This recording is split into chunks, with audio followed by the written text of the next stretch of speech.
सुप्रभात मित्रों, आप सभी का स्वागत है आपके अपने चैनल में। जैसा कि हम लोग कुमाऊनी भाषा का विकास एवं उसके उद्भव पे हम हैं। आज कुमाऊनी भाषा से संबंधित ये एपिसोड नंबर 2 है, ठीक है? इससे पहले वाले एपिसोड में हम लोगों ने कुमाऊनी भाषा से संबंधित कुछ प्रमुख बोलियों पे हमने चर्चा किया था। कुमाऊनी भाषा को प्रमुखतः 4 वर्गों में बाँट करके हम लोग पढ़ रहे हैं, जिसके अंतर्गत हमने अभी तक पश्चिमी कुमाऊनी और पूर्वी कुमाऊनी को देख लिया है इससे पहले एपिसोड में। आज हम उत्तरी कुमाऊनी वर्ग को देखेंगे और दक्षिणी कुमाऊनी वर्ग को देखने वाले हैं। सबसे पहले इसके अंतर्गत जोहारी बोली। जो जोहारी बोली है ना, यह मुख्यतः मुनस्यारी मुनस्यारी जोहार घाटी में रहने वाली जो सौका जनजाति है, प्रमुखतः इस भाषा का प्रयोग करते हैं और इस भाषा में तिब्बती भाषा का प्रभाव ज़्यादा दिखाई पड़ता है। ठीक है, जोहारी बोली के अंतर्गत जोहारी बोली में, और इसे गैर कुमाऊनी क्षेत्र के अंतर्गत भी रखा जाता है। इसके बाद एक और बोली हम लोग देखेंगे, रंग बोली। रंग बोली प्रमुखतः धारचूला क्षेत्र में बोली जाने वाली है। धारचूला क्षेत्र के अंतर्गत भी दारमा, ब्यास और चौदांश के वाले रीजन में बोली जाती है। ठीक है। इसके बाद एक और है जिसे आप राजी बोली कहते हैं, जो डिडिहाट क्षेत्र के अंतर्गत बोली जाती है। ठीक है। इसके बाद हम दक्षिणी कुमाऊनी वर्ग को देखते हैं। नैनीताल कुमाऊनी नाम से भी इस बोली को जाना जाता है, या रच-भैसी नाम से भी। ज़्यादातर परीक्षा में रच-भैसी से यह सवाल पूछा जा चुका है। नैनीताल के रॉ और चौमेसी पट्टियों में प्रमुखतः ये बोली बोली जाती है।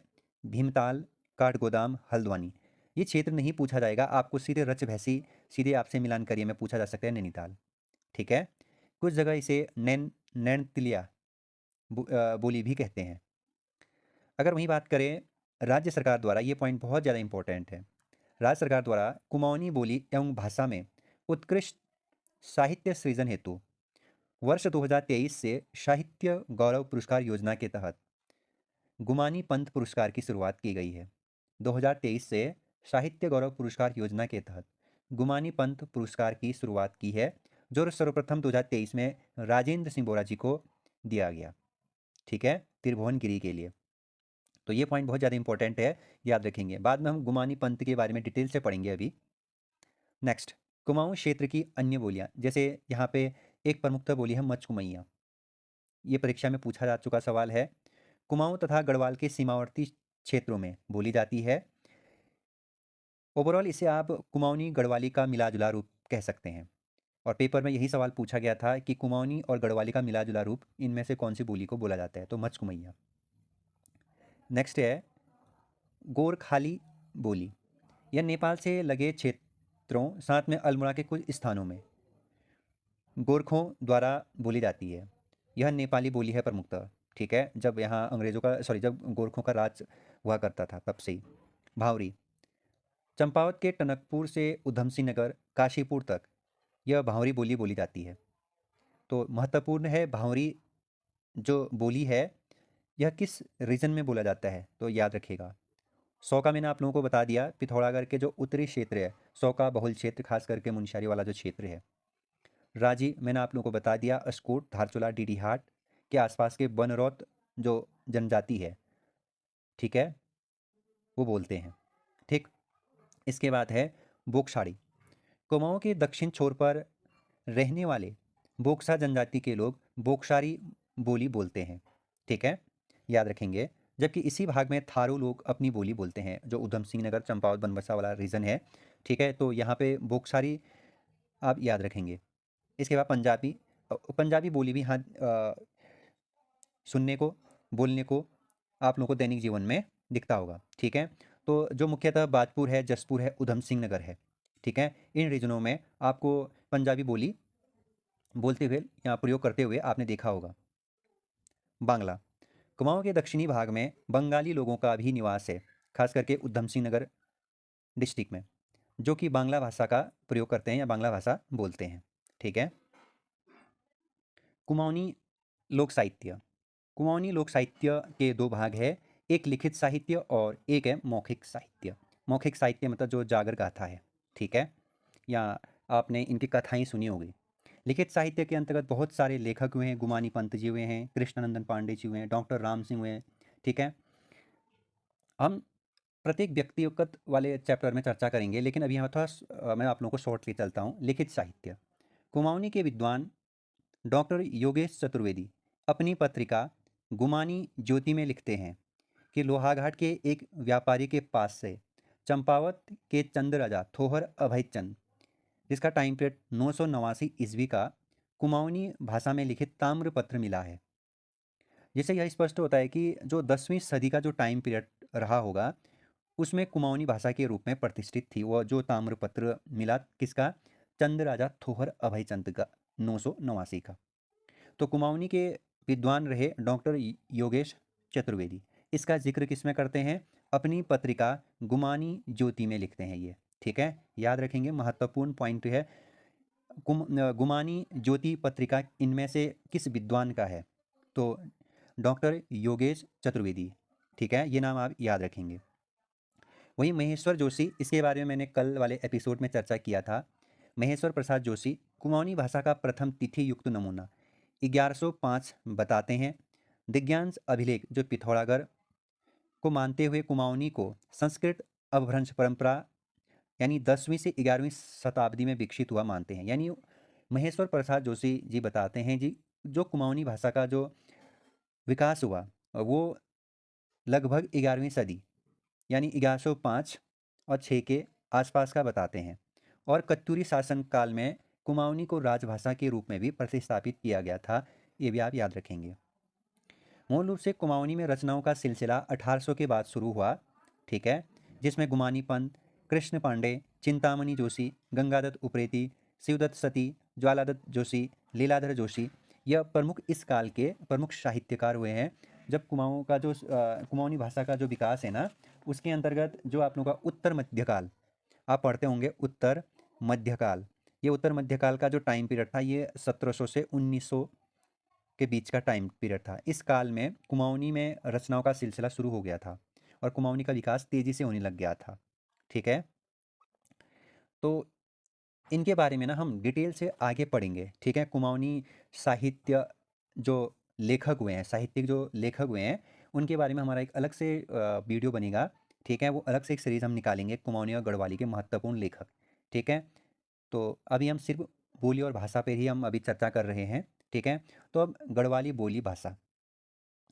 कुमाऊनी भाषा की भांति गढ़वाली की उत्पत्ति के विषय में विद्वानों में मतभेद हैं। यहाँ भी कुछ विद्वान इसकी उत्पत्ति दरत या खस से मानते हैं, जिसकी स्थापना का आधार मात्र यही है कि खस गढ़वाल में निवास करते थे, जबकि अधिकांश विद्वान इसकी उत्पत्ति सौरसेनी अपभ्रंश से मानते हैं। अब महत्वपूर्ण प्रश्न है, मैक्स मुलर ने अपनी पुस्तक साइंस ऑफ लैंग्वेज में गढ़वाली को प्राकृतिक भाषा का एक रूप माना है। तो यह किताब किसकी है? साइंस ऑफ लैंग्वेज, पूछा जा चुका सवाल है मैक्स मुलर की। इसमें गढ़वाली को प्राकृतिक भाषा का एक रूप माना गया है। नेक्स्ट पॉइंट बहुत इंपॉर्टेंट है। हरिराम धस्माना ने अपनी पुस्तक वेदमाला में गढ़वाली और वैदिक संस्कृत शब्दों की एक सूची दी है, जिसमें बताया गया है कि गढ़वाली में कई शब्दों का प्रयोग वैदिक रूप में ही होता है आज भी। जो वैदिक संस्कृत का जो आपने पढ़ा होगा या वैदिक काल का जो टाइम पीरियड आपने किताबों में पढ़ा होगा, सेम जो शब्द वहाँ है वही शब्द आज गढ़वाली में कई शब्दों का प्रयोग वैदिक रूप में ही होता है हूबहू। तो हरिराम धस्मान ने अपनी पुस्तक वेदमाला में, ठीक है, यह पुस्तक बहुत इंपॉर्टेंट है, पूछा गया है। बोली की दृष्टि से गढ़वाली को डॉक्टर गियर्सन ने कितने भागों में बांटा है? 8। वेरी इंपॉर्टेंट प्रश्न। श्रीनगरी, नागपुरिया, दसौलिया, बधानी, राठी, मचकुमैया, सल्लानी और टिहरियाली में विभक्त किया गया है। साहित्य की रचना के लिए विद्वानों ने टिहरी और श्रीनगर के आसपास की बोली को मानक गढ़वाली भाषा माना है, ठीक है? मानक गढ़वाली किस कौन से रीजन को माना है? तो श्रीनगर और जो टिहरी का आसपास टिहरी वाले क्षेत्र है, ठीक है, आसपास का जो क्षेत्र है वो इंपॉर्टेंट माना है, याद रखेंगे आप। गढ़वाली क्षेत्र की अन्य बोलियाँ खरी हिंदी, जो गढ़वाल के हरिद्वार, रुड़की, देहरादून इन नगरों में बोली जाती है। इन क्षेत्रों में हरियाणवी खड़ी बोली भी बोली जाती है। वहीं आप लोगों को पता होगा कि भारतीय विद्वान, महान विद्वान राहुल सांकृतायन ने दिल्ली आगरा के आसपास क्षेत्र में प्रयुक्त होने वाली जो खरी बोली है उसे कौरवी बोली नाम दिया था। महत्वपूर्ण है, किसने खरी बोली को कौरवी बोली कहा है? तो राहुल सांकृतायन ने, पहले भी पूछा गया सवाल है, ठीक है? जौनसारी गढ़वाल क्षेत्र के ऊंचाई वाले स्थानों तथा देहरादून के जो जौनसार बाबर का जो क्षेत्र है उस वाले रीजन में बोली जाने वाली एक प्रमुख क्या है, यहाँ की बोली है जौनसारी बोली। महत्वपूर्ण है, याद रखेंगे। नेक्स्ट है भोटिया। यह बोली चमोली, गढ़वाल, उत्तरकाशी तथा पिथौरागढ़ कुमाऊं के सीमावर्ती क्षेत्रों में भोटिया जनजाति या भोटिया लोगों द्वारा बोली जाती है। इंपॉर्टेंट है, बार बार पूछा जाता है सवाल। गढ़वाली साहित्य, लोक साहित्य। गढ़वाल के लोक साहित्य को दो भागों में बांट करके पढ़ा जाता है, लिखित साहित्य और मौखिक साहित्य। हम चर्चा करेंगे लिखित साहित्य के बारे में। लिखित साहित्य का आरंभ नरेश सुदर्शन शाह द्वारा लिखित गोरखवाणी, यानी जिसमें गोरखाओं के काल की बातें हैं इसमें, तो गढ़वाली लिखित साहित्य का आरंभ मानते हैं, कई किताबों में ऐसा बताया जाता है। तो सुदर्शन शाह द्वारा लिखी किताब है गोरखवाणी, याद रखिएगा, महत्वपूर्ण प्रश्न है। विकास की दृष्टि से गढ़वाली साहित्य को आरंभिक गढ़वाली, तो आरंभिक आरंभिक साहित्य को आरंभिक गढ़वाली, एक मिनट इसमें थोड़ा सा मिसप्रिंट हो गया है, यहाँ पे थोड़ा सा ये मिस टाइप हो गया है। तो विकास की दृष्टि से गढ़वाली साहित्य को 5 कालों में बांटा जा सकता है। ये लेखकों ने अपने विकास की दृष्टि से, लेखन की शैली की दृष्टि से 5 कालों में बांटा है, याद रखेंगे, ठीक है। अगर बात करें आरंभिक काल की प्रमुख काव्य रचनाएं, इंपॉर्टेंट है, वेरी इंपॉर्टेंट लगा दिया। बुरो संग किसकी जो रचना है वो हर्षपुरी की है। चेतावनी है हरिकृष्ण, ठीक है। और विरह है लीलानंद कोटनाल की, ठीक है। गढ़वाली काल का आरंभ 1905 में टिहरी से प्रकाशित होने वाली गढ़वाली पत्र से शुरू होता है, ऐसा भी बताया गया है।